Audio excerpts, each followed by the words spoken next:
starting in the lecture. Right, so हमारा जो article है for the day, that is supposed to be conservation of linear momentum. As you can see on the board, that's CLM. I'm going to use as an abbreviation. CLM, conservation of linear momentum. So what is conservation of linear momentum? It's an article linked up with the Newton's second law. Newton's second law मतलब momentum and impulse. So उसी idea पे inertia तो हम बहुत पहले छोड़ आए हैं. How do I use it and how the concept is related? तो उसके लिए मैं फिर से दोबारा से impulse पे जाना पसंद करूंगा. So impulse as an article. So what is an impulse as an article? The impulse is equal to F into delta t या फिर इंटीग्रेशन F into dt. एक ही बात है, वेक्टर क्वांटिटी है. इजी वर्जन क्या है? That's equal to change in momentum. और चेंज इन मोमेंटम कैसे लिखते हैं? The final momentum minus of the initial momentum. That's our idea. So नया क्या है? कुछ नहीं, बस हम थोड़ा सा इसको मैनिपुलेट करके लिखना चाहते हैं. हम इसको इस तरीके से लिखना चाहते हैं that the final momentum is equal to initial momentum plus of impulse. ऐसे लिखना चाहते हैं. बस इसको इस तरीके से कन्वर्ट करके लिख दिया. क्या फायदा? अपने आप को समझाने के लिए that what if the J is positive. मतलब अगर हमने पॉजिटिव इंपल्स दिया. अब ये पॉजिटिव इंपल्स का मतलब क्या है? डायग्राम से समझो कि पार्टिकल इधर जा रहा था और आपने इंपल्स भी सेम डायरेक्शन में दे दिया. मतलब इंपल्स जो है वो इनिशियल मोमेंटम के डायरेक्शन में है. या फिर ऐसा कुछ करा होगा कि इनिशियल मोमेंटम इधर था और इंपल्स कहीं यहां दे दिया ताकि उसका कोई कंपोनेंट जो है वो इसके डायरेक्शन में आ जाए, जिसकी वजह से इनिशियल मोमेंटम को बूस्ट मिल जाएगा और इनिशियल मोमेंटम इंक्रीज हो जाएगा. मतलब ऐसी कंडीशन में the final momentum will be more than initial momentum. Positive impulse का मतलब ये है कि मोमेंटम क्या करेगा? इंक्रीज करेगा. दूसरा नजरिया भी है, if the J is negative. इसका मतलब क्या हुआ? आपने नेगेटिव इंपल्स दिया तो इनिशियल मोमेंटम के विपरीत ऑपोजिट डायरेक्शन में आपने इंपल्स दे दिया, मोमेंटम कम ही होगा, नेचुरल सी बात है.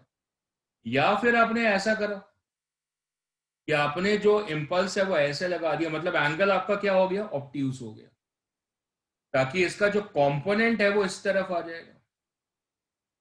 तो अगर ये पर्टिकुलर एंगल आपका थीटा है तो जे कॉस थीटा जो है वो डेफिनेटली नेगेटिव आएगा ना, क्योंकि थीटा ऑब्ट्यूज है. So it will be opposing the initial momentum. So या तो इम्पल्स या उसका कंपोनेंट इनिशियल मोमेंटम के डायरेक्शन में है तो फाइनल मोमेंटम की वैल्यू इंक्रीज होगी, या तो इम्पल्स या उसका कंपोनेंट इनिशियल मोमेंटम के विपरीत है, ऑपोजिट डायरेक्शन में है, तो फाइनल मोमेंटम की वैल्यू क्या होगी? इनिशियल से कम हो जाएगी. इतना तो तय है, इतना तो डिसाइडेड है कि अगर इम्पल्स लगेगा तो मोमेंटम तो चेंज होके रहेगा.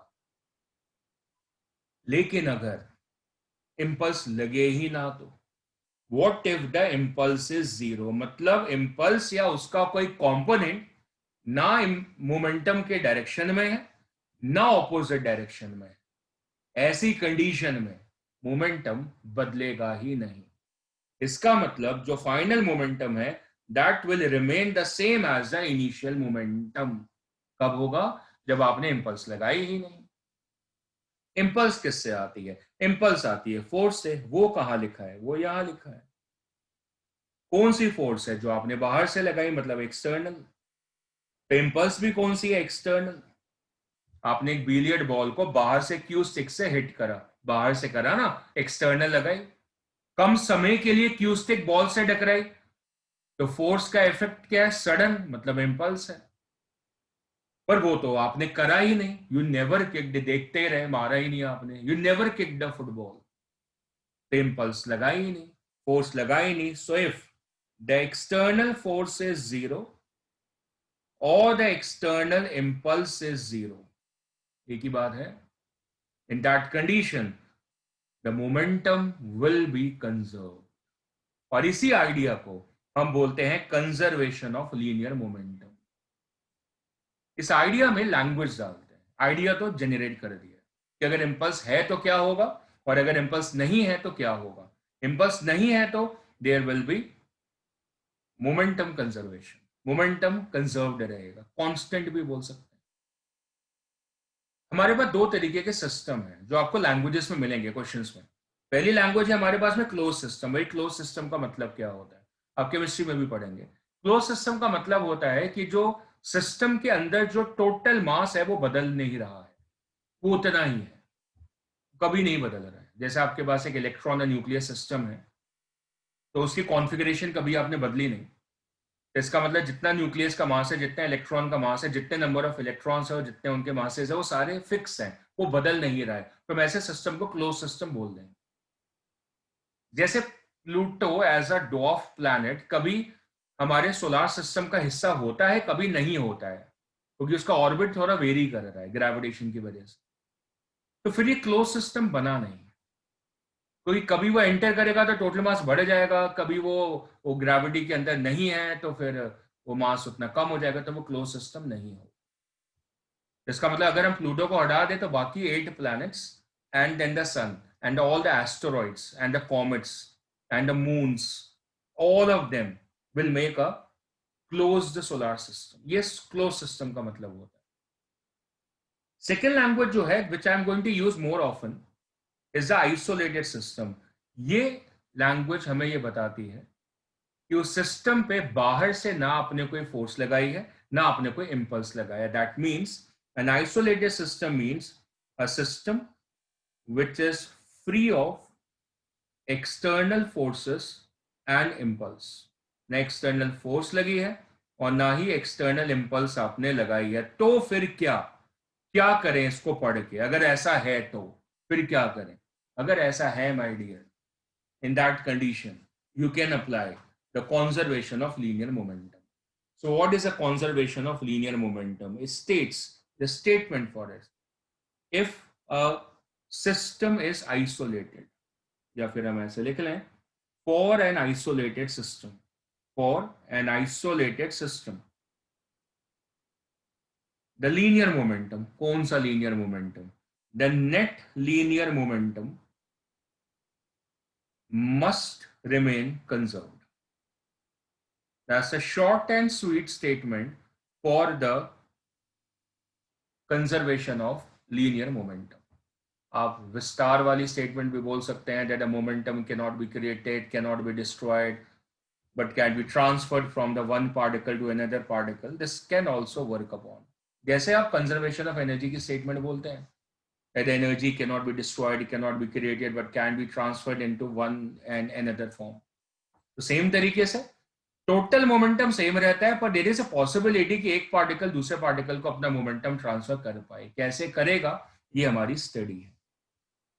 सो मैंने आपको इंट्रोड्यूस कर दिया है from the law of the conservation of the momentum. The statement I have already told you. अब आपको लैंग्वेज समझ में आएगी। The total momentum of the isolated system is suppose to be constant. That's what the language is. क्योंकि मैंने आपको introduce कर दिया है, तो अब ऐसा करते हैं, इसके अंदर जो बिल्कुल बारीक बारीक पॉइंट्स हैं, थ्योरेटिकल पॉइंट्स हैं, उनके ऊपर अब थोड़ा सा नजर डालते हैं। Right, so it's in the front of you, the first figure, first diagram over there.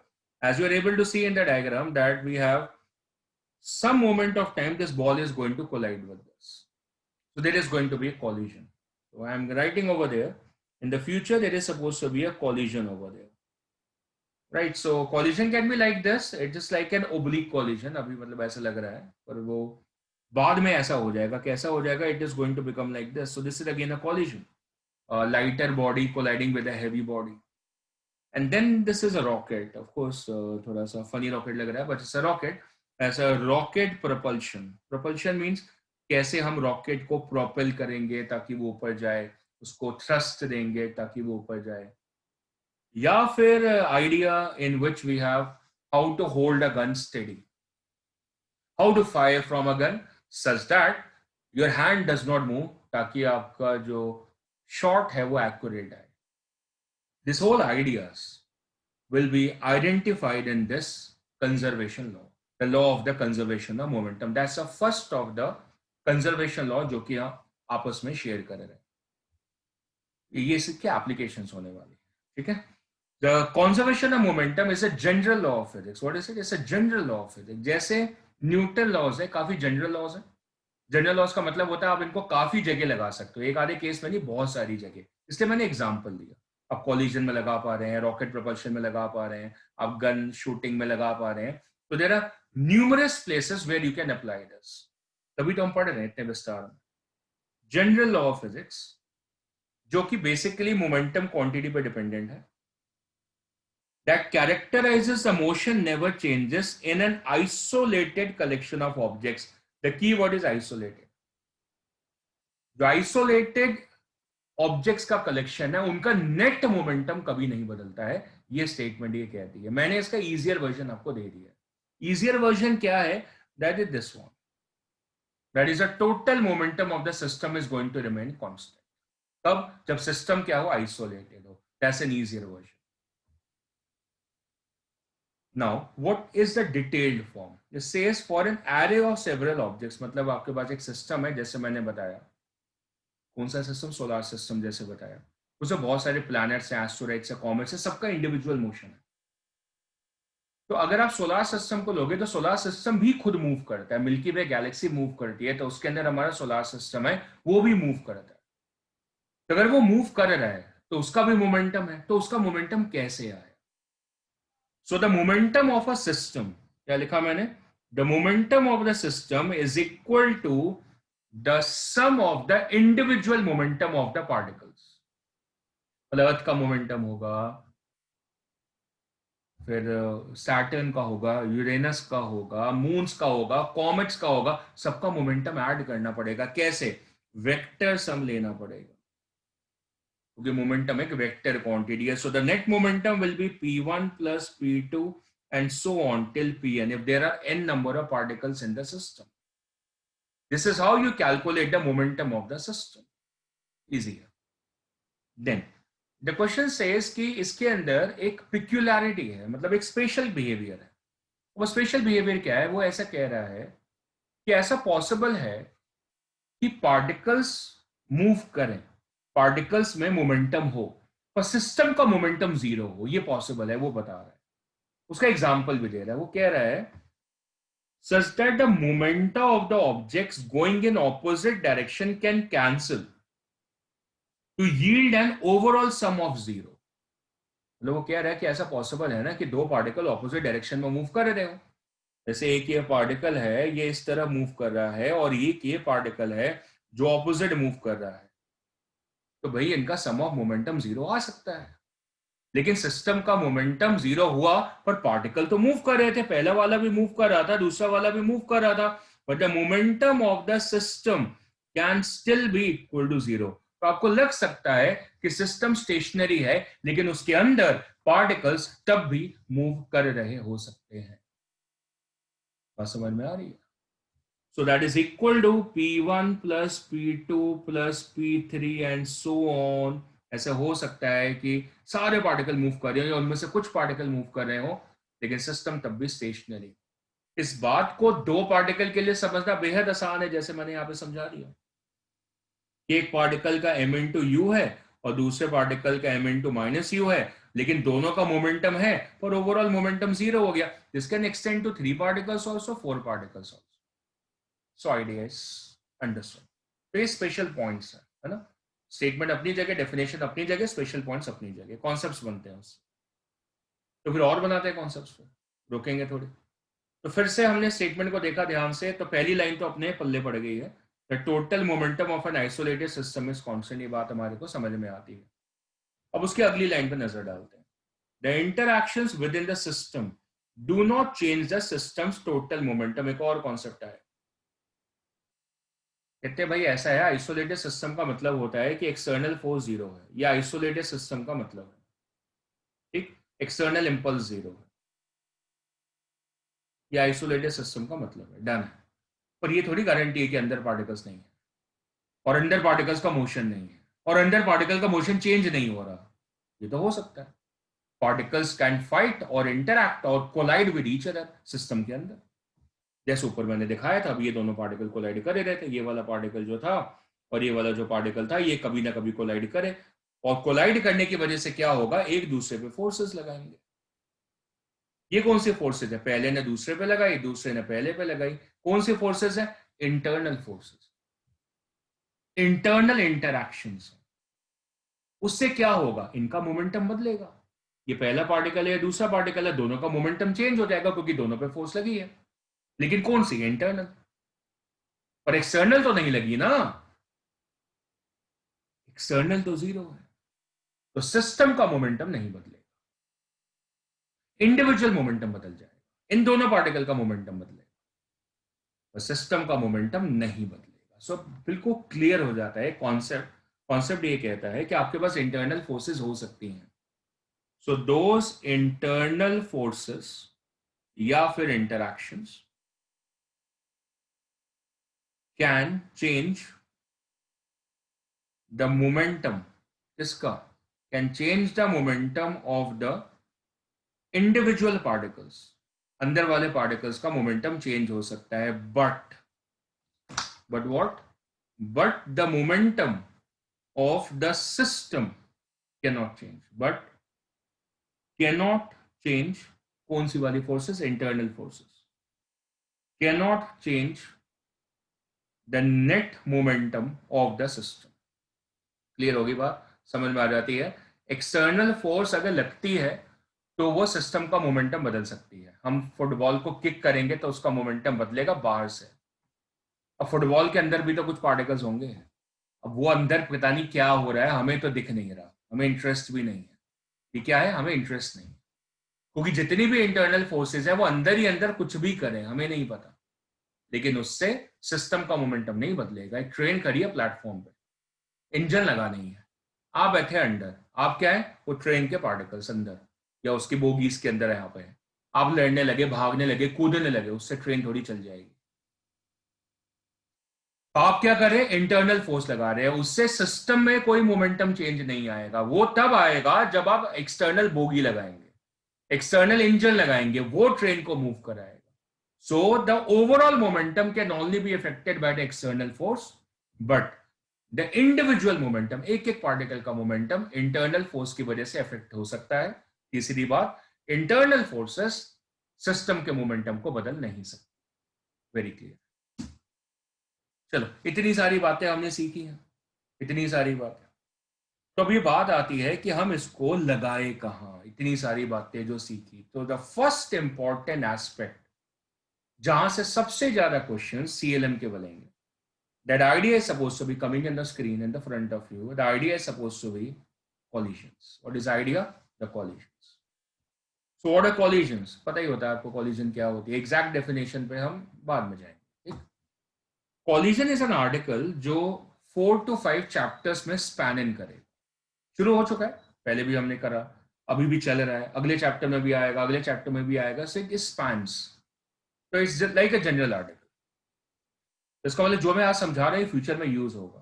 तो कई बार आप दूसरे लेक्चर्स देखोगे दूसरे टीचर्स के, तो आपको लगेगा कि अरे मतलब सीधा आगे बढ़ गए, तो बेस नहीं बनेगा, आपका बेस नहीं बनेगा आगे आने वाले फ्यूचर आर्टिकल्स। तो बेस बनना बहुत जरूरी है। सो इसलिए मैं कॉलिजन्स को ब्रीफ कर रहा हूँ। लैंग्वेज देखो, लैंग्वेज पहचाननी बहुत जरूरी होती है। इन अ क्लोज आइसोलेटेड सिस्टम, दोनों का मतलब समझा, क्लोज भी आइसोलेटेड, मतलब मास भी वेरी नहीं कर रहा और एक्सटर्नल फोर्स भी नहीं लगी है। क्लोज का मतलब मास वेरी नहीं कर रहा है, आइसोलेटेड का मतलब एक्सटर्नल फोर्स नहीं लगी है। इंटरनल फोर्स लग सकती है, एक्सटर्नल नहीं लगी। कंटेनिंग अ कॉलिजन मतलब अंदर कॉलिजन हो रहा है। The linear momentum of each colliding object can change, बता दिया मैंने, अंदर ही अंदर कॉलिजन हो रहा है, अंदर ही अंदर कॉलिजन हो रहा है, मतलब अंदर ही अंदर मोमेंटम चेंज हो रहा होगा, लेकिन the total momentum is constant. क्या बढ़िया गल है। एक्चुअली सीएलएम पढ़ाया मेनली इसीलिए जाता है, हाँ, क्योंकि वो जनरलाइज है तो और जगह भी लगता है। तो बात समझ में आती है।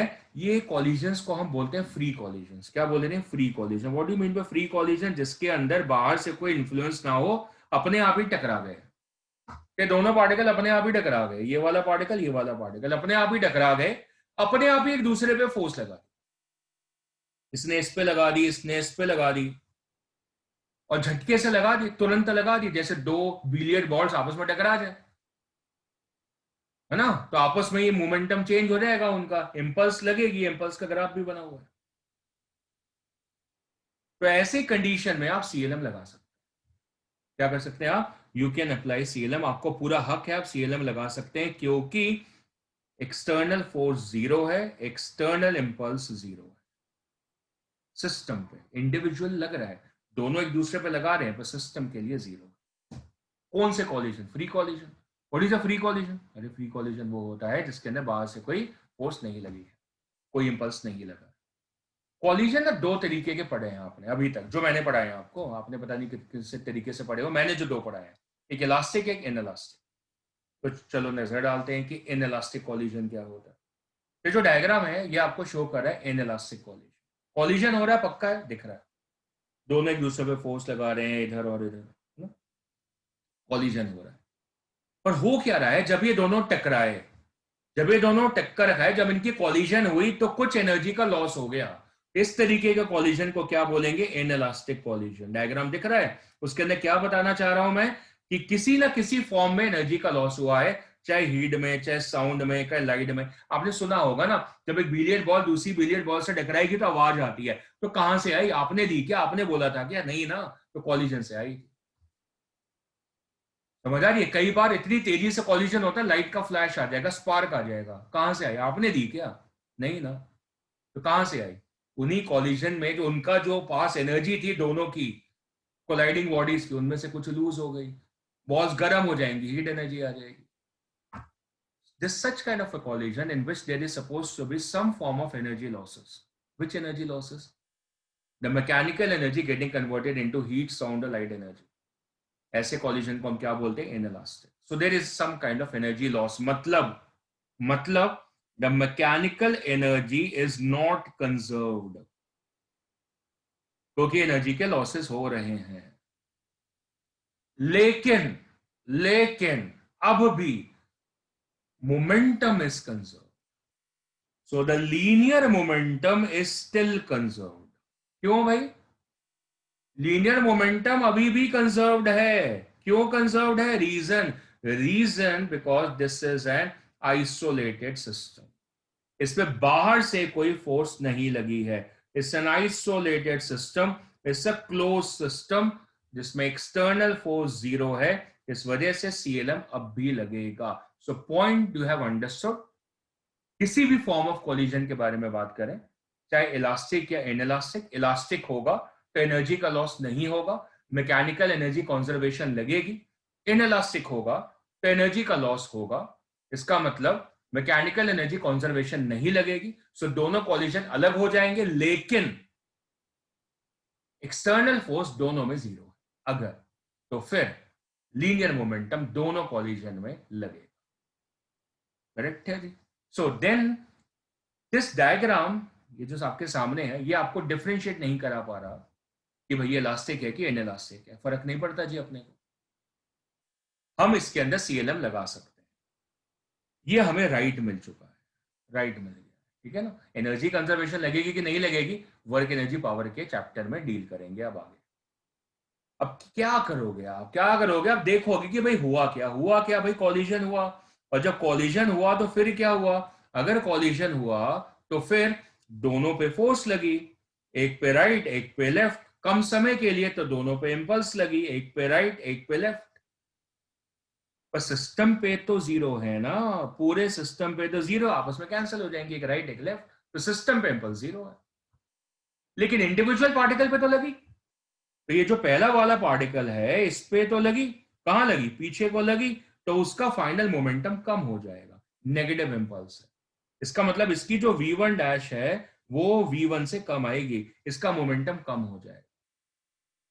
मास तो कांस्टेंट है, total mass m1 plus m2, बाद में भी m1 plus m2। So system कैसा है? क्लोज सिस्टम, मास नहीं बदला। और जो सेकेंड वाला पार्टिकल है, देखो उसको, सेकेंड वाला पार्टिकल, इसके ऊपर पॉजिटिव इंपल्स लगी है, आगे को लगी है। तो अगर इसमें पॉजिटिव इंपल्स लगी है तो क्या होगा? इसकी स्पीड इंक्रीज हो जाएगी। सो इंडिविजुअल मोमेंटम चेंज हो गया। So the individual momentum changes. तो इंडिविजुअल मोमेंटम चेंजेस क्यों भाई? क्योंकि इंपल्स लग रही है, due to internal interactions. Internal interactions दिख रही हैं, उस वजह से इंडिविजुअल मोमेंटम चेंज हो रहा है। लेकिन but the net momentum of the system must not change. Net momentum of the system is unaffected, it must not change. That's our idea. तो भैया अप्लाई कैसे करें? अब ये सीखते हैं अप्लाई कैसे करना है। तो चलो सीखें अप्लाई एप्लीकेशन की बात को। उसके पहले हमें इस बात को प्रूफ करना पड़ेगा कि ये है, ऐसा होता है, और उसी से हमें समझ में आएगा कि किस तरीके से हमें इसको अप्लाई करना है। तो कैसे प्रूफ कर रहा हूं आप देखिएगा, बहुत आसान है, मुश्किल नहीं है। दो पार्टिकल्स हैं, ठीक, पहला और दूसरा दो पार्टिकल्स हैं। Let's say this is suppose to be the particle 1 and this is a particle 2, ठीक। अब ये दोनों कोलाइड करेंगे। जब ये दोनों कोलाइड करेंगे तो दोनों ने एक दूसरे के ऊपर फोर्स लगाई। पहले ने दूसरे पे टुवर्ड्स द राइट तो F21 लिख लेते, और दूसरे ने पहले पे टुवर्ड्स द लेफ्ट तो उसको F12 लिख लेते। एक दूसरे पे लगाई, जिसको फ्यूचर में जाके हमने एक्शन रिएक्शन पेयर बोलना है। इक्वल एंड ऑपोजिट, मतलब opposite in direction and same in magnitude. जितना पहले वाला दूसरे पे लगाएगा, दूसरे वाला पहले पे लगाएगा, सेम, इक्वल, गुड। इससे होगा क्या? इससे क्या होगा कि इन दोनों पार्टिकल का इंडिविजुअल मोमेंटम बदल जाएगा। क्यों? न्यूटन सेकेंड लॉ समझाता है। क्या समझाता है? So by the Newton second law, what is the Newton second law? The force applied is equal to rate of change of momentum. क्या पहले वाले पे फोर्स लगी है? बिल्कुल लगी है। कितनी? F12 पहले वाले पे। अगर पहले वाले पे F12 लगी है तो उससे क्या होगा? उसका मोमेंटम चेंज होगा। What is the Newton second law? Which law? The second law, that the force applied is equal to rate of change of momentum. किस पे फोर्स लगी है? पहले वाले पे, तो उसका मोमेंटम चेंज होगा, dp1/dt। उसका मोमेंटम बदल जाएगा। क्या हो जाएगा? उसका जो मोमेंटम था वो पहले था p1 इनिशियल, और इसका बाद में मोमेंटम हो जाएगा p1 फाइनल। किसने बदला? इस फोर्स ने बदला, क्योंकि पीछे लगी है तो फाइनल मोमेंटम इसका कम आएगा, बस ये फर्क होगा। करेक्ट है जी, पर मोमेंटम डेफिनेटली चेंज होगा। सिमिलर लॉजिक पे I can write F21, second particle पे फोर्स लगी तो उसका भी मोमेंटम बदलेगा भाई। So that should be dp2/dt। उसका भी मोमेंटम चेंज हो गया, मतलब उसका मोमेंटम पहले p2 इनिशियल होगा और बाद में उसका मोमेंटम p2 फाइनल हो जाएगा, और p2 फाइनल p2 इनिशियल से ज्यादा आएगा, क्योंकि उस पर फोर्स टूवर्ड्स द राइट लगी है, मतलब पॉजिटिव फोर्स लगी है। करेक्ट है जी, बिल्कुल करेक्ट है जी। सो न्यूटन सेकंड लॉ से पता चला कि दोनों का मोमेंटम बदल गया। वेरी गुड, ये भी समझ में आया। अब मैंने क्या बोला? दोनों को ऐड कर दो। This is equation 1 and this is equation 2, so I am adding both the equation. So add up, so add 1 and 2. So I added up 1 and 2. I receive F12 and plus F21 is equal to d/dt of P1 plus P2। अलग अलग लिख देता हूँ पहले, है ना, एक ही साथ लिख दूंगा, फिर आप बोलोगे कैसे आया। सो पहले मैंने अलग अलग लिख दिया इसको, दोनों स्टेटमेंट ऐड कर दिया, स्टेटमेंट 1 एंड स्टेटमेंट 2। सिंपल। क्या करूं फिर मैं? अब मैं लगाता हूं न्यूटन थर्ड लॉ। सर अभी तो पढ़ाया नहीं आपने, कोई बात नहीं, थोड़ा बहुत तो आता है। इसी के थ्रू, इसी के एक्सटेंशन में न्यूटन थर्ड लॉ पहुंच जाएंगे हम बाद में। So by the Newton third law, what is the Newton third law?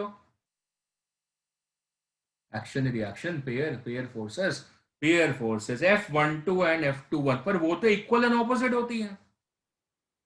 पर देखा भी तो हमने, एक पे राइट को लगी, एक को लेफ्ट पे लगी, सेम लगेंगी पर ऑपोजिट इन डायरेक्शन। कैसे लिखेंगे वेक्टर में? F12 equal to minus F21, मतलब F12 plus F21 is equal to 0। क्या बात है। और अगर ऐसा है तो फिर ये 0 है तो ये वाली टर्म 0 हो गई। So therefore we have 0 is equal to d/dt। अब कंबाइन कर लो, P1 प्लस P2 लिख देता हूं, ये वाला P1 और ये वाला P2। Very good. P1 plus P2 क्या है? सर P1 प्लस P2 है the momentum of the system. Net momentum of the system ना कैसे लिखते हैं? अभी ऊपर सिखाया नहीं था कि net momentum of the system कैसे लिखते हैं? Vector addition of the individual momentum of the particles. Very good. अभी क्या आ रहा है सर? डिफरेंशिएशन ऑफ इसका 0 आ रहा है। कितना? सर डिफरेंशिएशन ऑफ कांस्टेंट 0 होता है। अच्छा, मतलब 0 क्या होता है? That's a differentiation of a constant. Differentiation of constant को 0 लिख सकते हैं। So what does it mean? It means that the momentum of the system is constant, and that's the proof of the conservation of the linear momentum, that the momentum of the system is constant. जबकि हमने derivation के दौरान देखा कि दोनों particles का individual momentum बदला, क्योंकि दोनों पार्टिकल पे फोर्सेस लगी, एक पे F12 एक पे F21, पहले का भी मोमेंटम में चेंज है, दूसरे के भी मोमेंटम में चेंज है, लेकिन पूरे सिस्टम का जो मोमेंटम है वो कांस्टेंट है. That's the derivation proof of the conservation of linear momentum via Newton second law and the Newton third law. दोनों यूज करें आप और सारी बातें खिल के सामने आ गई कि इंटरनल इंटरैक्शंस F12 और F21 को क्या बोलेंगे, internal interactions can change the internal momentum of the particles but cannot change the momentum of the entire system. अब बात आती है कि इसको अप्लाई कैसे करेंगे. अप्लाई कैसे करेंगे वो बहुत सिंपल है, बहुत सिंपल है. अप्लाई कैसे करेंगे, सिंपल तरीके से बता रहा हूं कि हमारे पास में ये दोनों ऑब्जेक्ट्स हैं, एक का मास m1 दूसरे का मास m2, इसकी स्पीड u1 और इसकी u2. अब इन दोनों में हो गया कॉलिजन. क्या हो गया, कॉलिजन. और फिर उसके बाद में ये करने लगे मूव. तो ये है m1 और ये है m2. मास तो बदला नहीं, स्पीड बदल गई. क्यों भाई, इंपल्स लगा इंटरनल, इसने इस पे लगाया, इसने इस पे लगाया. हम इस पर्टिकुलर इवेंट को, किस इवेंट को, इस वाले इवेंट को बोलते हैं बिफोर कॉलिजन, और ये जो इवेंट है इसको बोलेंगे after collision. So the momentum before collision is equal to momentum after collision, क्योंकि नेट मोमेंटम तो सेम ही रहेगा. So what is the initial momentum? Initial momentum independent check करते हैं. पहले पार्टिकल के m1 u1, दूसरे पार्टिकल के m2 u2 वेक्टर. क्यों, क्योंकि डायरेक्शन चेंज हो सकते हैं किसी के भी, और आपस में एक दूसरे की तरफ भी आ सकते हैं और एक ही लाइन में आगे भी जा सकते हैं. Is equal to the final momentum. What is the final momentum? m1 v1 vector plus m2 v2 vector. Momentum vector होता है, इसलिए मैंने ऐसे लिखा है. तो ये सिंपल तरीका हो गया आपका कॉलिजन में. 1D कॉलिजन किस तरीके का कॉलिजन है, 1D कॉलिजन है, उसमें CLM अप्लाई करने का तरीका मिल गया. बहुत ही आसान तरीका, बहुत ही आसान. 1D collision. ये फिक्र नहीं करना कि इलास्टिक है कि इनइलास्टिक है, उससे कोई फर्क नहीं पड़ेगा. आप ये CLM लगा पाएंगे दोनों में, किसी भी तरीके के कॉलिजन में ये लग सकता है. आप थोड़े चेंजेस दिखेंगे आपको क्वेश्चन में, वो हम क्वेश्चन के डिस्कशन में डील करेंगे. बढ़े फिर आगे बढ़ते हैं. बिफोर कॉलिजन का मतलब पता है आपको, आफ्टर कॉलिजन का मतलब पता है, CLM कैसे लगाते हैं, कब लगाते हैं, ये भी आपने सीखा. तो अब सीधा मुद्दे पे आना शुरू करते हैं. सीधा मुद्दे पे आते हैं और एक लैंग्वेज लेकर आते हैं जिसको हम बोलेंगे system of interest. System of interest का मतलब है कि हम दुनिया के किस हिस्से में अपने आर्टिकल को यूज करना चाहते हैं. सारी दुनिया पे तो लगाएंगे नहीं ना, अपना सिस्टम सिलेक्ट करेंगे, उसको हम बोलेंगे सिस्टम ऑफ इंटरेस्ट. अभी फिलहाल हमारा सिस्टम ऑफ इंटरेस्ट ये है हमारा सिस्टम ऑफ इंटरेस्ट. ये जो मैंने रेड लाइन बनाई, अभी रेड लाइन क्या बनाई, पूरा लूप बनाया, इसको मैं बोलता हूं सिस्टम बाउंड्री. मैंने बाउंड्री बनाई, मैंने बाकी दुनिया से इसको अलग कर दिया, और मैंने बताया कि मेरा इंटरेस्ट सिर्फ इस सिस्टम पर है और उसके अंदर जो पार्टिकल्स है उस पर है. इसके अंदर सिर्फ 2 ही पार्टिकल आ पाए, दुनिया में 2 गाड़ियां तो है नहीं, बहुत सारी हैं, पर मेरा इंटरेस्ट सिर्फ इन दोनों पर. तो मैंने बाउंड्री लगा दी और फिर चेक करा कि यार इस बाउंड्री के बाहर से कोई फोर्स नहीं आ रहा, इसके ऊपर बाहर से कोई फोर्स नहीं लगा रहा. कब, before what, before collision. Before collision मैंने क्या करा, किसी टाइम पे उनके इनिशियल मोमेंटम को चेक कर लिया, total momentum P1 plus P2 आ गया. फिर कुछ समय के बाद हो सकता है उनमें कॉलिजन हो गया हो, कुछ भी हुआ हो आफ्टर सम टाइम, लेकिन सिस्टम के अंदर ही चेक करा, उसी बाउंड्री के अंदर, बाहर नहीं देखना है क्योंकि मेरा इंटरेस्ट उसी में है. फिर मैंने उनका नेट मोमेंटम चेक करा, चेंज हो गया, पहले का P1 डैश दूसरे का P2 डैश, टोटल मोमेंटम भाई सेम है. क्यों, क्योंकि एक्सटर्नल फोर्स है नहीं. सो बिफोर कॉलिजन और आफ्टर कॉलिजन, बिफोर इवेंट और after event, net momentum same रहेगा. कब, जब सिस्टम बाउंड्री बन गई है उसके अंदर. ये मेरा आइडिया. तो सिस्टम ऑफ इंटरेस्ट हमारा कुछ भी हो सकता है, जैसा हमारा दिल करता है. ये एक नया सिस्टम ऑफ इंटरेस्ट है. इसमें एक पार्टिकल टुवर्ड्स द राइट जा रहा है, एक टुवर्ड्स द लेफ्ट जा रहा है। पिछले वाले इलस्ट्रेशन में दोनों टुवर्ड्स द राइट जा रहे थे, इसमें एक राइट को एक लेफ्ट को है। What is initial momentum? Zero. क्यों? देख लो, इसका m इंटू वी है, दूसरे का माइनस m इंटू वी है, कुल मिला के जीरो है। पर सिस्टम का मोमेंटम जीरो है, पर इंडिविजुअल पार्टिकल मूव कर रहे हैं, है ना। ये मेरा नया सिस्टम ऑफ इंटरेस्ट है। अब ये कोलाइड करेंगे, क्या करेंगे? कोलाइड करेंगे, आगे कोलाइड करेंगे। What is the final momentum? Zero. पर इस बार दोनों रेस्ट पर आ गए, दोनों रुक गए, दोनों का मोमेंटम डिस्ट्रॉय हो गया, क्योंकि ऑपोजिट है। इसने उसको रोक दिया, उसने उसको रोक दिया, नेट मोमेंटम जीरो हो गया। तो देखा मजेदार आर्टिकल, इसमें नेट मोमेंटम जीरो है, इसमें भी नेट मोमेंटम जीरो है, पर स्टेटस इनसाइड डिफरेंट है। इनसाइड स्टेटस पहले वाले में दोनों पार्टिकल मूव कर रहे हैं, तो सिस्टम की काइनेटिक एनर्जी होगी, क्योंकि दोनों पार्टिकल मूव कर रहे थे।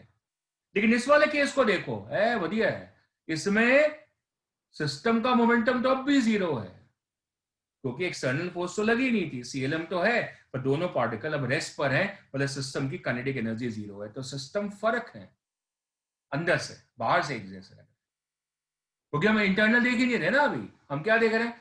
एक्सटर्नली फोर्स कितनी है? जीरो, तो सीएलएम लगा दो, ओवरऑल मोमेंटम सेम आएगा। इंडिपेंडेंट मोमेंटम बदल सकता है, बार बार समझा दिया, ठीक है ना। उससे काइनेटिक एनर्जी में भी चेंजेस आ सकते हैं। इसमें kinetic energy of the system non zero है, इसमें जीरो, क्योंकि दोनों पार्टिकल रेस्ट पर। चलो बातें समझ में आ गई हैं काफी हद तक। तो अब जैसे ये मैं समझाऊं, सेम तरीके से लिखा है, सेम आइडिया। दोनों राइट को जा रहे हैं, नहीं नहीं नहीं, एक राइट को जा रहा है, एक लेफ्ट को आ रहा था, तो पॉसिबल है कि ये कोलाइड करने के बाद ये लेफ्ट को चला जाए, ये राइट को चला जाए। So numerous possibilities can be there. How to solve them?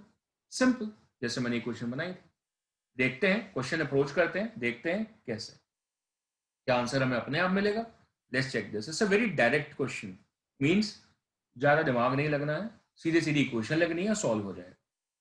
CLM लगाते हैं। So by the CLM, I have already generated a equation for you, that is m1 u1 plus m2 u2 initial momentum is equal to final momentum m1 v1 plus m2 v2। किसी भी बात को पढ़े तो बिल्कुल तसल्ली से पढ़े कि कोई भी चीज फ्यूचर में किसी भी फॉर्म में हमसे पूछी जाती है तो हम उसमें गलती ना कर पाए। जैसे हम डायरेक्शन में गलती करने में बिल्कुल माहिर होते हैं, इसलिए मैंने यहाँ पे वेक्टर अप्रोच आपके सामने रखी है कि आपसे ये गलतियां बिल्कुल ना हो, आपके नंबर खराब ना हो। फर्स्ट पार्टिकल का मास कितना है? 0.5। उसकी वेलोसिटी कितनी है? +2 है, क्योंकि राइट को जा रहा था। जो सेकेंड वाला पार्टिकल है उसका मास कितना है? 0.3 है, और उसकी वेलोसिटी -2 है।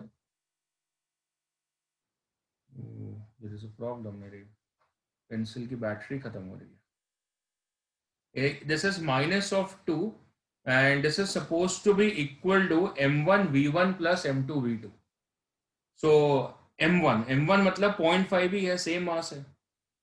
उसकी वेलोसिटी पता नहीं है, इसकी पता नहीं है, so that's supposed to be v1, आपको निकालनी है। दूसरे पार्टिकल का मास तो बदला नहीं है, v2 गिवन है, it's moving towards the right with a speed of +2। you need to find this what v1, so you can easily find this। please find the result। मैं आपको अनम्यूट कर रहा हूँ, can generate in the result and give me the answer please।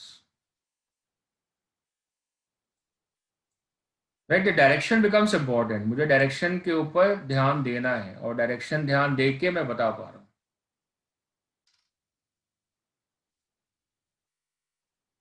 Answer please,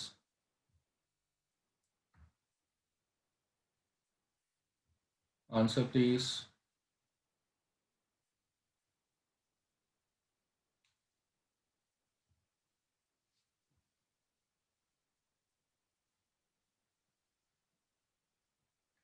battery is out. Sir 0.4। 0.4, the answer is 0.4। let me confirm it, 0.5 into 2 is 1। ये चलेगी थोड़ी। 0.5 into 2 is 1, then minus 0.6 is equal to 0.5 v1 and plus 0.6, so that's 1 minus 0.6 minus 0.6 equal to 0.5 v1, that's 1 minus 1.2, that's 0.2 equal to 0.5 v1, so v1 become 2 upon 5, that's minus, don't forget the minus, so that's minus of 0.4 metre पर second. अपने आप answer आया है minus, अपने आप solve करके। तो मुझे पता चल गया कि फाइनली पहला वाला particle towards the left move करेगा। वो डायग्राम में दिया हुआ था, डायग्राम में दिया हुआ है, पर मेरे को सॉल्व करके पता चल गया it's moving towards the left, right. So बहुत इजी क्वेश्चन था, इजीली डन था। सो आई थिंक कि हम नेक्स्ट क्वेश्चन करने के लायक है। मैंने इसके ऊपर लिखा हुआ है we have done this earlier, मतलब हमने ऐसा क्वेश्चन करा हुआ है। क्या करा हुआ है, लेट्स चेक दिस आउट कि what we have done. It says there are two hockey pucks of identical masses on a flat horizontal ice hockey rink. Ice hockey खेलनी है। रेड पक इज मोशनलेस, इसकी स्पीड 0 है, and blue puck is moving at 2.5 meter per second towards the left. It collides with the motionless red puck, collision हो गया। pucks के masses 15 ग्राम है, identical है दोनों के। After the collision, red puck is moving at 2.5, तो final velocity इसकी 2.5 है। दूसरे वाले की कितनी होगी वो निकालने को बोला गया है। So I can apply the CLM m1 u1 plus m2 u2 as m1 v1 plus m2 v2। पहले पार्टिकल का मास m, दूसरे का m, सेम है, आइडेंटिकल मास लिखा हुआ था। So that becomes as m into 2.5 minus, क्योंकि लेफ्ट को जा रहा है, एंड प्लस सेकेंड पार्टिकल के लिए m इंटू 0 रेस्ट पे था। फाइनली पहले पार्टिकल की स्पीड 2.5 पर लेफ्ट को है, सो माइनस 2.5। सही है ना, पहले की निकालनी है, पहले वाले की निकालनी है। So that's m into v1, that's m into v1, और सेकेंड पार्टिकल की वो गिवन है, वो कितनी है, माइनस 2.5। करेक्ट। चलो अब क्या हुआ, अब ऐसा हुआ ये तो पूरा कैंसिल हो गया। So I get m into v1 equal to 0. So I get the value for the v1 equal to 0. मतलब ये पार्टिकल फाइनली रेस्ट पे आ जाएगा। अरे मुझे ध्यान आया, ये तो मैंने आपको पहले कराया हुआ है। कहाँ कराया हुआ है, ये मैंने कराया हुआ है 1D elastic collision between identical particles. इसके लिए 1D elastic collision between identical particles तब ऐसा होता है। तो ये बिल्कुल वही आइडिया है, 1D elastic collision and between identical particles. अब कल तो हमने इस बात को फैक्ट की तरह यूज कर लिया था, आज मैंने उस फैक्ट को आपके सामने प्रूफ करके दिखा दिया। And now you do remember this idea कि particles basically exchange the velocities. 2.5 metre पर सेकेंड से जो चल रहा था वो रेस्ट पर आ गया, दूसरा रेस्ट पे था, उसकी स्पीड कितनी होगी 2.5 मीटर पर सेकेंड, लेकिन सिर्फ तब जब मासेस सेम है।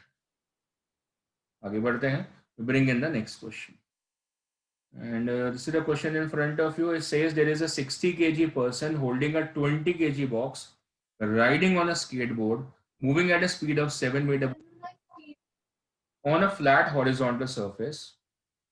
He throws the box behind him, giving a velocity of 5 meter per second. एक स्केटबोर्ड पे है और स्केटबोर्ड मूव कर रहा है 7 मीटर पर सेकेंड से। बंदे का मास 60 kg है और जो बॉक्स का मास है वो 20 किलो है, और दोनों बोर्ड के ऊपर है क्योंकि बंदे ने उसको पकड़ा हुआ है। So what's the initial momentum, 60 plus 20 initial momentum into 7। अलग अलग भी लिख सकते हो, 60 इंटू 7 प्लस 20 इंटू 7, पर है तो एक ही साथ ना, एक ही साथ जा रहे हैं। आप गाड़ी में बैठ के जा रहे हैं तो गाड़ी का नेट मोमेंटम क्या हुआ, आपका और गाड़ी का मास मिला के multiplied by the speed of the car. Same लिखा है मैंने, स्केट बोर्ड पे दोनों है। अब क्या हुआ, जो बंदा है उसने बॉक्स को फेंक दिया। कहां फेंक दिया, बॉक्स को उसने पीछे फेंक दिया विद द स्पीड 5।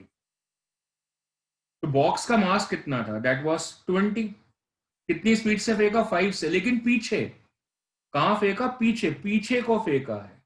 कितनी स्पीड से, 5 से, तो -5 मीटर पर सेकेंड हो गया। तो पूछा है calculate the velocity after throwing the object. तो रह कौन गया स्केट बोर्ड पे, रह गया सिर्फ बंदा। बंदे का मास कितना है, 60, उसकी स्पीड v2, v2 निकालना है। Please calculate the value for v2 and the question idea has been understood. What is the question idea, कि इनिशियली दोनों एक सिस्टम की तरह बिहेव कर रहे हैं। दोनों एक स्केटबोर्ड के ऊपर हैं, तो दोनों का combined mass 60 + 20 multiplied by the speed, दोनों का कंबाइंड मोमेंटम। बाद में क्या हो रहा है, बाद में बॉक्स को पीछे फेंक दिया, तो पीछे मतलब ऑपोजिट टू मोशन, सो -5। तो स्केटबोर्ड हल्का हो गया, तो स्केटबोर्ड की स्पीड इंक्रीज हो जाएगी। तो उसकी स्पीड सर कितनी? 11 मीटर पर सेकंड। 11 मीटर पर 11 मीटर पर सेकंड। करेक्ट, सर 11 मीटर पर सेकंड। बिल्कुल करेक्ट है, बिल्कुल करेक्ट है। That is 60 + 20 80, 80 × 7 and that becomes plus of 100 is equal to 60 V2, 10 10 cancel, 56 + 10 66 as 6 V2, so we get the V2 as 11 meters per second. So idea is prettily understood and applied. किस तरीके का collision था, कुछ था इसमें? नहीं था, पर फिर भी हम क्वेश्चन को सॉल्व कर पा रहे हैं विदाउट दैट आइडिया ऑल्सो। फिर से हैंग कर गया।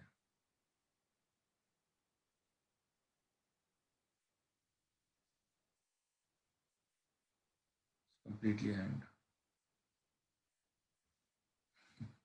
पूरा आईपैड ही हैंग कर गया।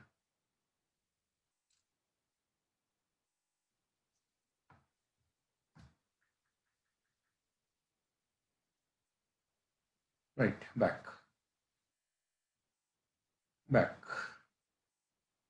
Next one. नेक्स्ट मतलब अगला आर्टिकल मतलब सेम ही आर्टिकल है, एक वैरायटी है। What the variety? सुना हुआ है नाम आपने, क्या सुना हुआ है? इनइलास्टिक कॉलिजन सुना हुआ है, पर ये तो उसके साथ में कुछ और है। ये सिर्फ इनइलास्टिक कॉलिजन नहीं है, उसके साथ में कुछ और है। There is a perfectly inelastic collision. Now what's a perfectly inelastic collision? So perfectly inelastic collision की पहचान कुछ languages होती है। Now what kind of the languages I need to check in?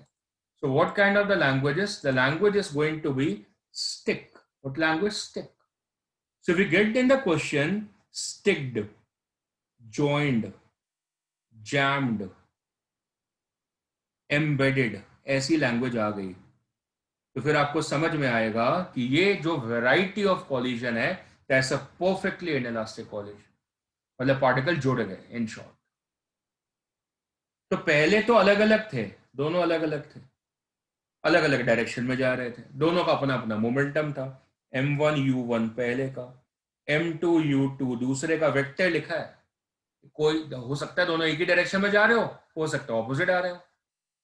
Will be equal to m1 into v plus m2 into v, मतलब बाद में जुड़ गए मतलब एक सिस्टम बन गए, और इस सिस्टम की एक ही स्पीड हो गई क्योंकि जुड़ गए ना।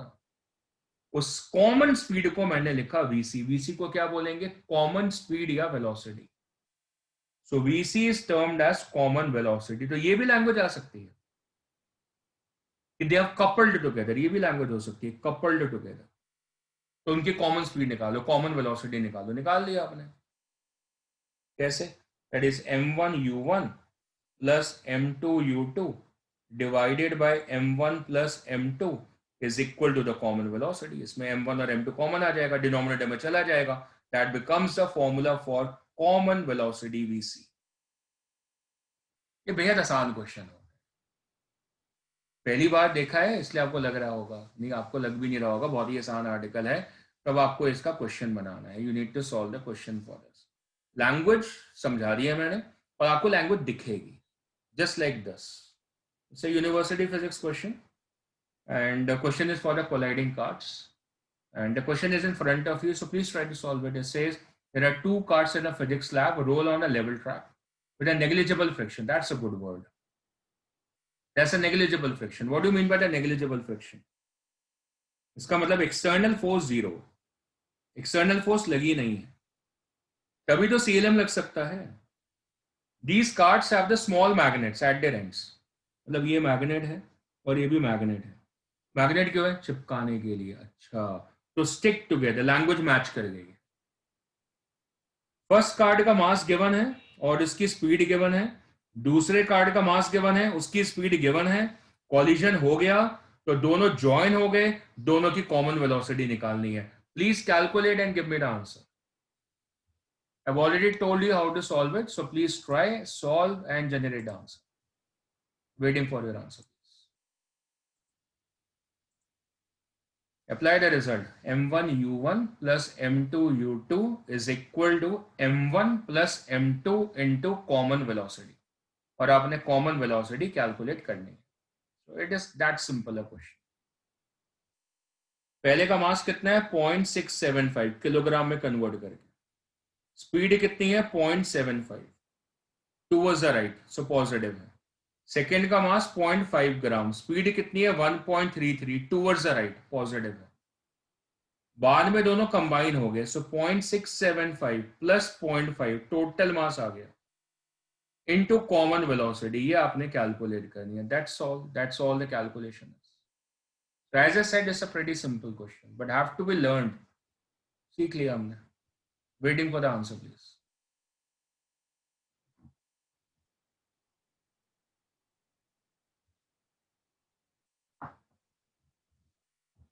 Answer. वीडियो बहुत कैलकुलेशन है,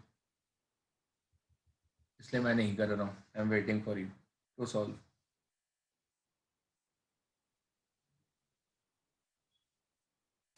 0.99 सर 1 मीटर पर सेकंड आ गया.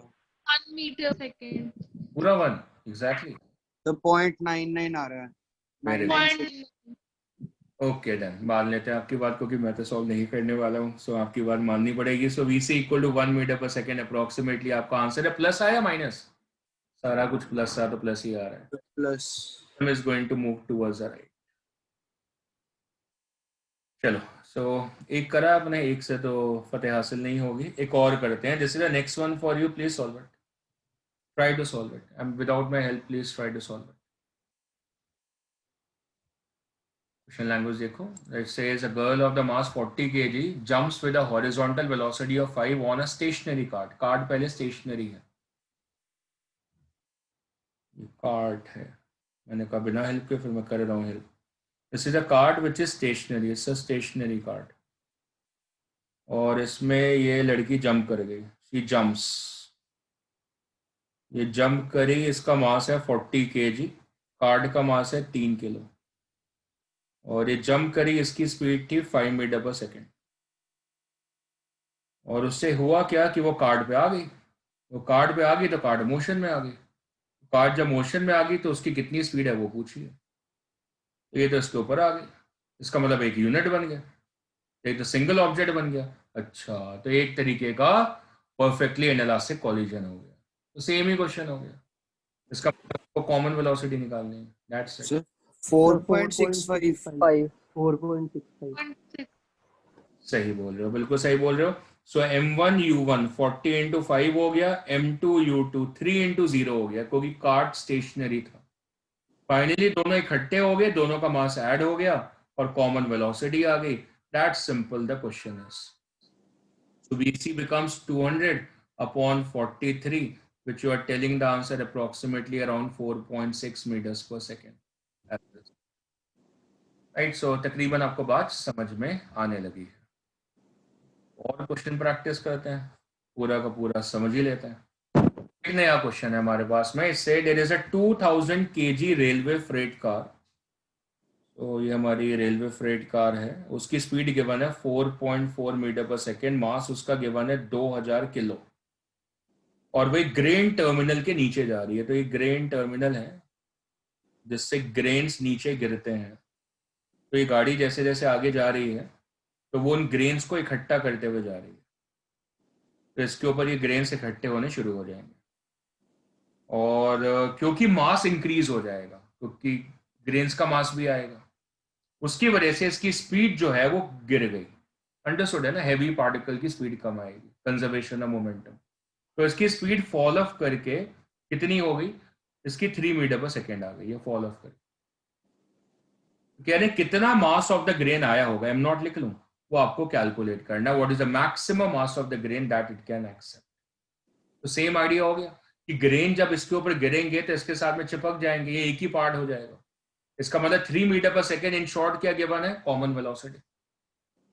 तो इस बार आपकी बस वेलोसिटी, मास मिसिंग है. सो इक्वेशन 2000 इंटू 4.4, ये इनिशियल मोमेंटम हो गया. बाद में क्या हो रहा है, बाद में that is 2000 plus am not, क्योंकि ग्रेन का मास ऐड हो गया, इस वजह से स्पीड कम हो गई। तो आपको एम नॉट की वैल्यू निकालनी। Please calculate the value for am not. Question के पूछने के अंदाज बदल जाते हैं, है ना। अब क्वेश्चन ने कहीं लैंग्वेज नहीं डाली, इशारा नहीं करा आपको कि जॉइंट है, स्टिक्ड है, एम्बेडेड है, इशारा नहीं करा, पर क्वेश्चन फिर भी सेम ही था। Get me the value for am not.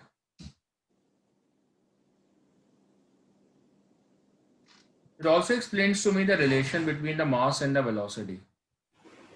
Sir, Sir, 933. 933.3. 933.33. 933 या 9.33? Then 933.33. 933.33 बिल्कुल परफेक्ट आंसर है। The value for the m naught is equal to 933.33। चलो समझ में आ गया। तो मतलब ऐसा लग रहा था कि मास थोड़ा कम आएगा, काफी ज्यादा मास है, मतलब बहुत ज्यादा अनाज इकट्ठा हो। चलो आइडिया अंडरस्टूड है। इस क्वेश्चन से हमें एक बात समझ में आई कि मोमेंटम कंजर्व करा। मोमेंटम क्या करा, कंजर्व करा। That was m1v1 equal to m2v2। अगर मास की वैल्यू बढ़ गई तो स्पीड की वैल्यू घट गई। So this explains to me a relation between the mass and velocity। तो उसके लिए मेरे पास आपके लिए क्वेश्चन है। ये क्वेश्चन है, try and answer the question। This is on the same behavior जिसका न्यूमेरिकल मैंने आपको अभी कराया। क्वेश्चन ग्राफ का है।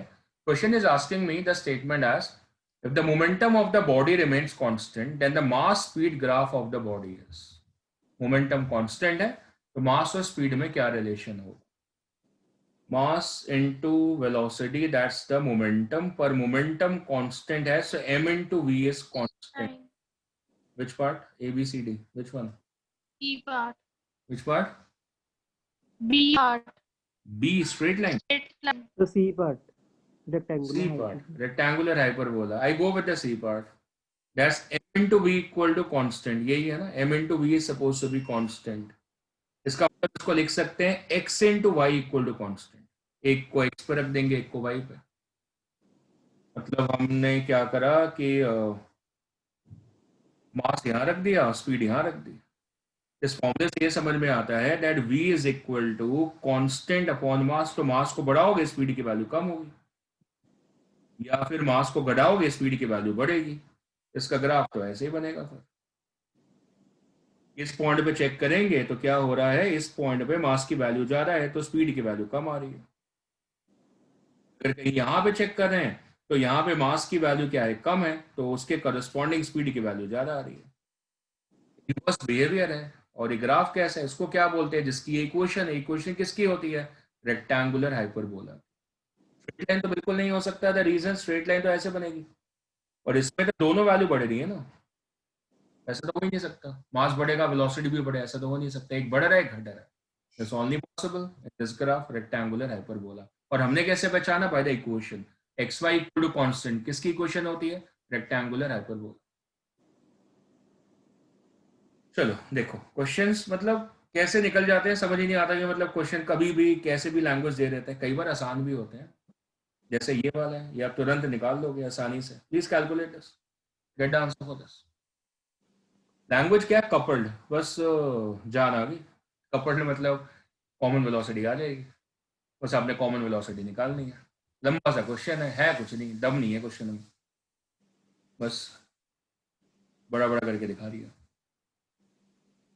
विजुअल इम्पैक्ट स्ट्रॉन्ग है। दोनों में जा रहे हैं ध्यान से। वैसे क्वेश्चन में गलती का स्कोप है नहीं, क्योंकि क्वेश्चन ने खुद माइनस दे दिया है। It is already given you minus, तो आप गलती कर नहीं पाएंगे, कोशिश भी करेंगे तो भी नहीं हो पाएगी। सिंपल ही हो गया, कपल हो गए। इसका मतलब m1 u1 plus m2 u2 should be m1 plus m2 into v। वही पूछी हुई है final velocity. 1.5 into 10 power 5 into 0.3। Second one mass is 1.1 into 10 power 5 into -0.12। यही गलती करते हैं आप लोग। is equal to 1.5 plus 1.1 into 10 power 5 into v। बस इतनी कैलकुलेशन है, निकाल दो आंसर। 10 पावर 5 तो कैंसिल ही है, मुश्किल नहीं है फिर।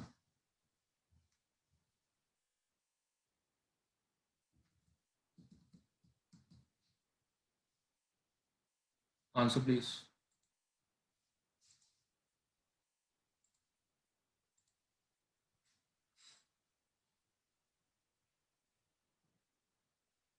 मुश्किल कैलकुलेशन है।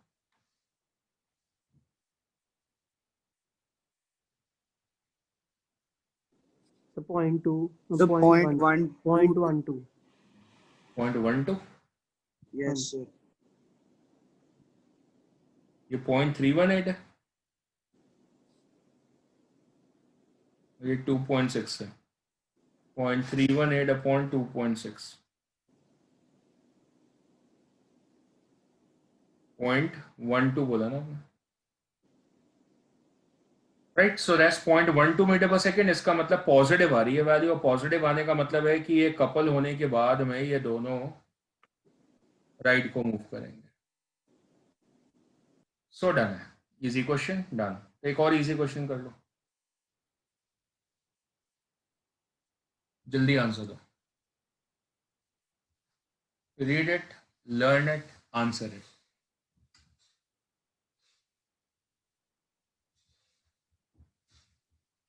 सर क्वेश्चन, लास्ट क्वेश्चन के अंदर वेलोसिटी यूनिट वेक्टर की फॉर्म में दी हुई है, तो आंसर भी यूनिट वेक्टर की फॉर्म में एक्सप्रेस तो कर। देख लिया ना हमने, प्लस आई कैप आ रहा है ना, इसका मतलब मैंने डायग्राम बना दिया यस सर, है ना, डायग्राम बना दिया ना, इसलिए टुवर्ड्स द राइट। अब आई यस सर, तो या टुवर्ड्स द राइट डायग्राम बना दो, एक ही बात हो जाएगी।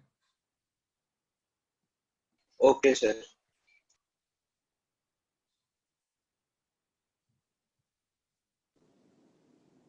क्वेश्चन गायब हो गया, ये रहा।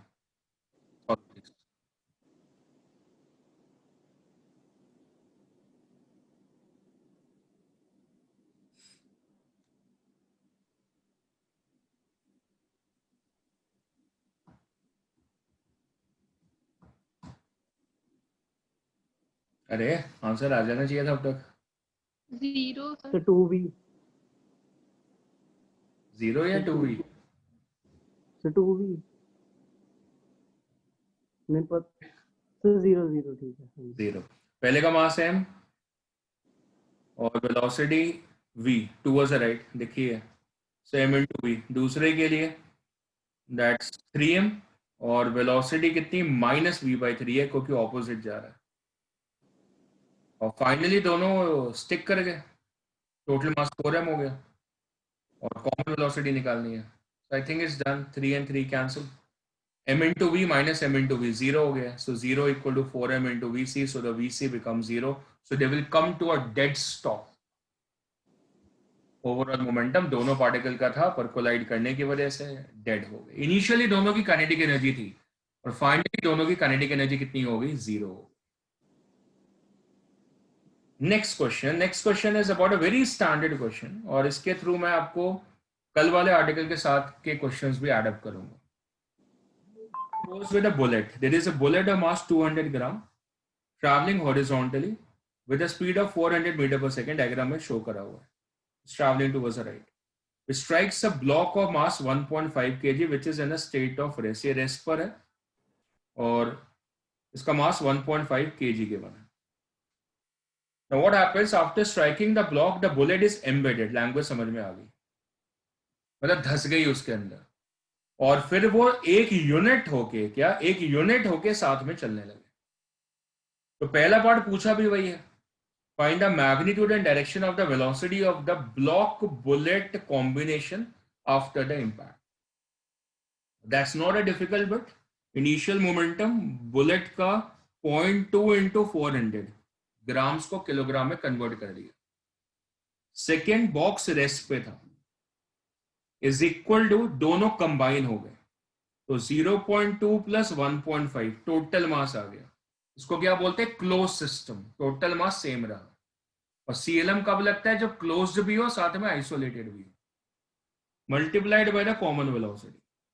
सो 0.2 into 400 that becomes 80 divided by 1.7 that becomes VC। क्या बना भैया बताना, 80 by 1. 47.0. 47.05. तो 47.05 मीटर्स पर सेकेंड, ये कॉमन वेलोसिटी आ गई, और ये दोनों राइट को जा रहे होंगे। बुलेट इसके अंदर एम्बेडेड है, it's embedded, and all of them are moving towards the right at 47.05। ये हो गया ए पार्ट। अब आता है B part. What is the magnitude and direction of the impulse by the block on the bullet. भाई ऐसा है कि इम्पल्स तो दोनों पे लगेगा, बॉक्स पे राइट को और बुलेट पे लेफ्ट को, तो हमें बुलेट पे निकालना है. So the impulse on the bullet will be equal to change in momentum of the bullet. तो बुलेट का मास है 0.2, उसकी फाइनल स्पीड अभी निकाली आपने, common speed 47.05 minus the initial जो कि 400 गिवन थी, so minus of 400, so that is equal to 0.2 into, मैं इसको 47 ही ले रहा हूं, सो माइनस ऑफ 353.05 छोड़ दिया मैंने. That's 236 and 70. So 70.6 minus Newton second is the impulse on the bullet. कहाँ लगी? Backward, और इतने मैग्नीट्यूड की लग रही है. माइनस साइन का सिग्निफिकेंस अंडरस्टूड है, backward. So B part is complete. तभी तो उसकी स्पीड कम हुई ना, क्योंकि नेगेटिव इंपल्स लगा. उसकी स्पीड पहले 400 थी, अब कितनी रहेगी? 47.05. क्यों? Because of the negative impulse. C part, magnitude and direction of the impulse from the bullet on the block.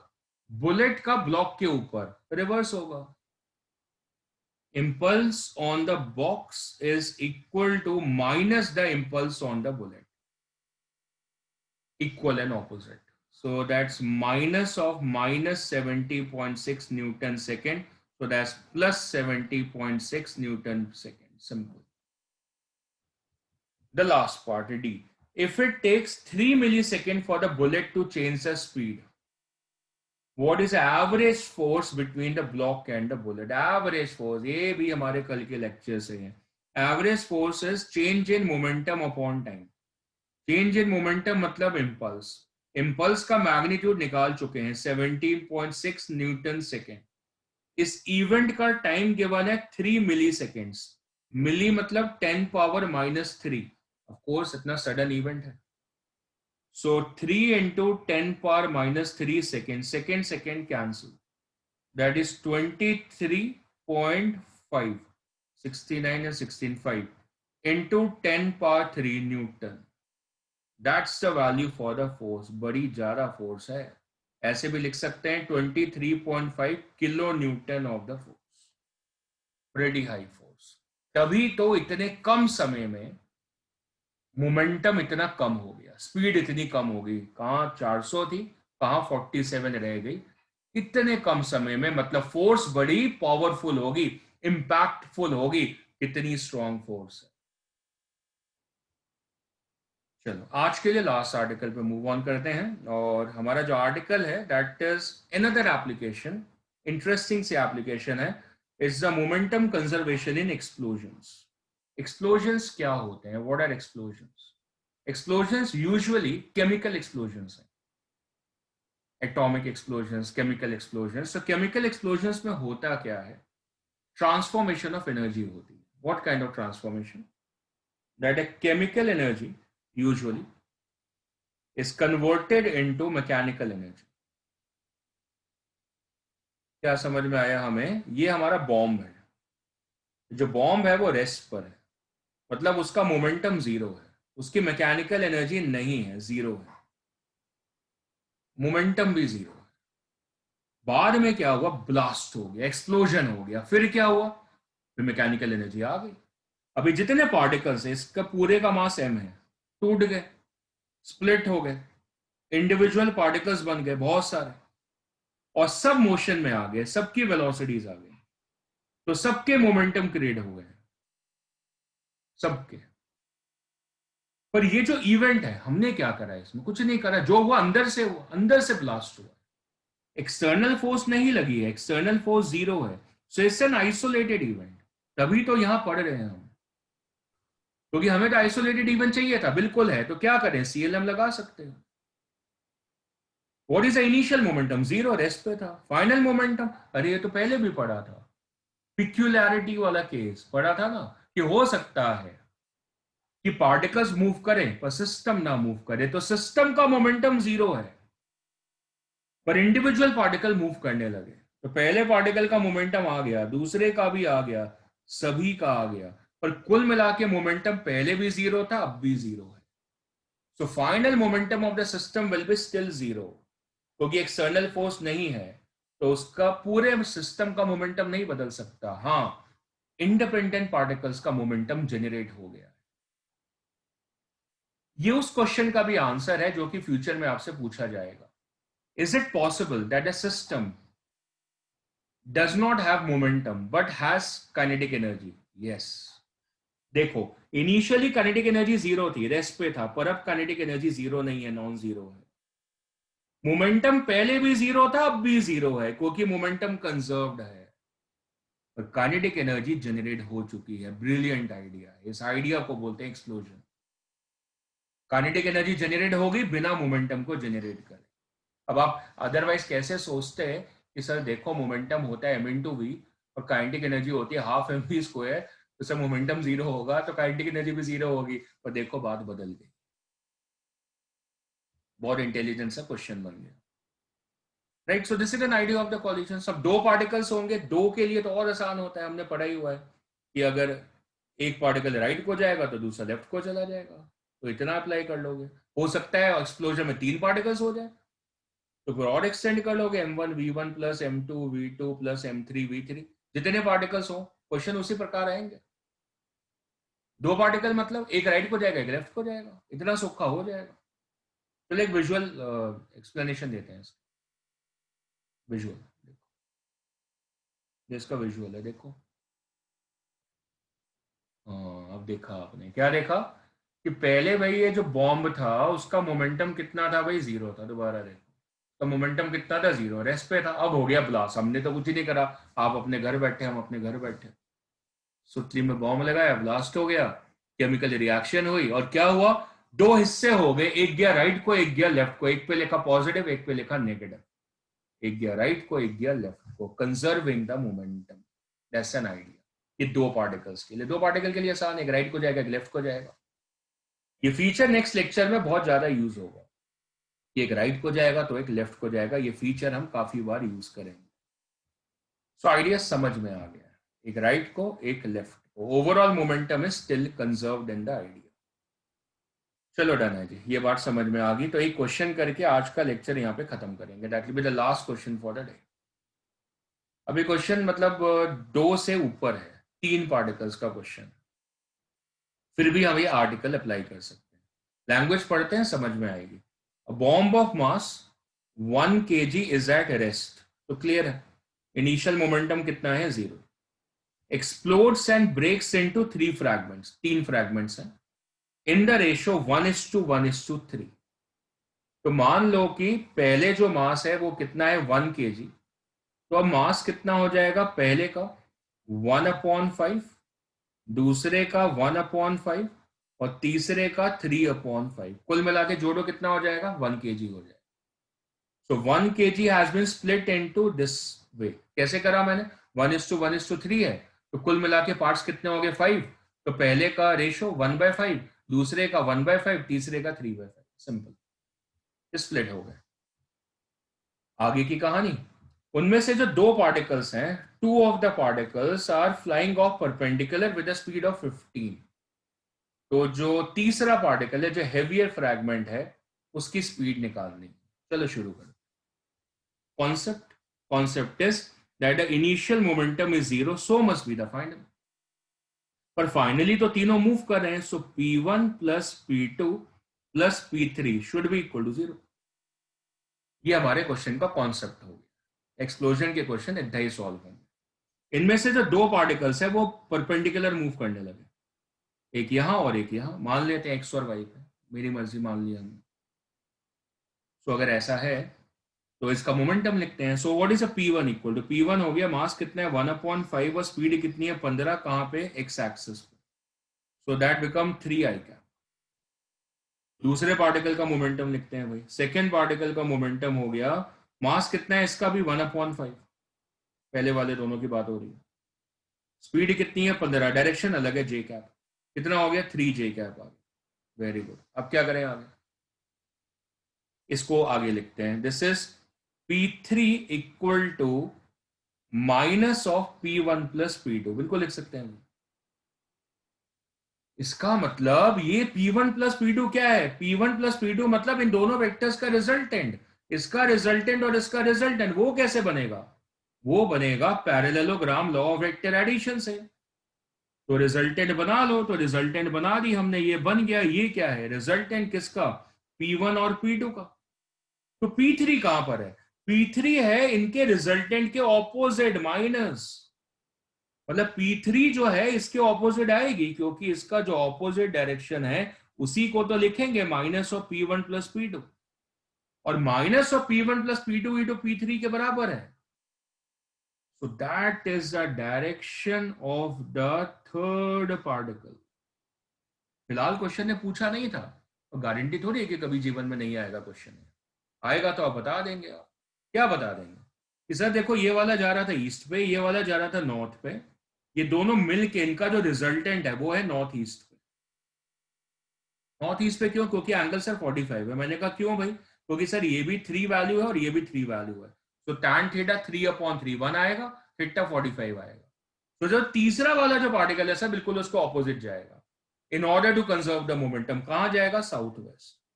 अगर मुझे ये क्वेश्चन आता है that why does the particles in an explosion fly in the random direction, दोबारा बोलता हूं, why does a particle in an explosion fly in the random direction? अब answer क्या बोलेंगे? in order to conserve the momentum।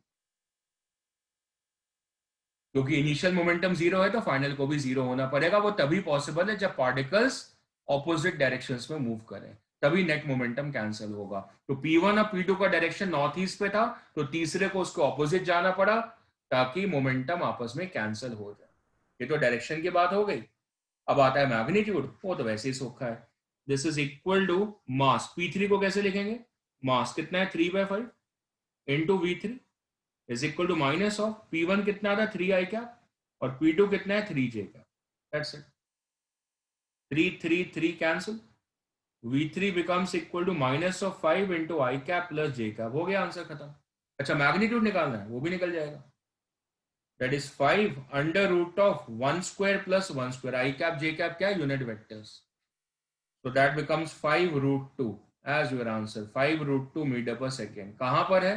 That is along the southwest। That's my final answer। Question ने आधा पूछा है अभी, वो आंसर तो मेरा डन है। That's 5 root 2 मीटर पर second is my answer। So ये मेरा आर्टिकल था आज के लिए, खत्म हो जाता है यहाँ पे। And we will continue in the future article. Impulse and momentum साथ साथ चलते हैं। एक्चुअली आर्टिकल पूरा का पूरा इम्पल्स एंड मोमेंटम होता है। पहले इनिशियली मैंने इनर्शिया और मोमेंटम बताया था, पर इनर्शिया छोड़ा है। 9th के आर्टिकल थे, छोड़ा। अब सारे आर्टिकल किसके? इम्पल्स एंड मोमेंटम के। इसी के बीच में हमने न्यूटन थर्ड लॉ को पनपते हुए देखा है, बाहर आते हुए देखा है। इसी आर्टिकल में आएगा वो भी आर्टिकल। हमने देखा F12 equal to minus of F21। Newton laws ऐसे होते हैं जो कि इकट्ठे लगते हैं, आइसोलेटेड लगते नहीं है। जो आइसोलेटेड एरियाज है वो मैं दिखा रहा हूँ, फॉर्म्स है, सारे न्यूटन सेकेंड लॉ के फॉर्म्स है। चलो फिर फिनिश करते हैं आज का आर्टिकल।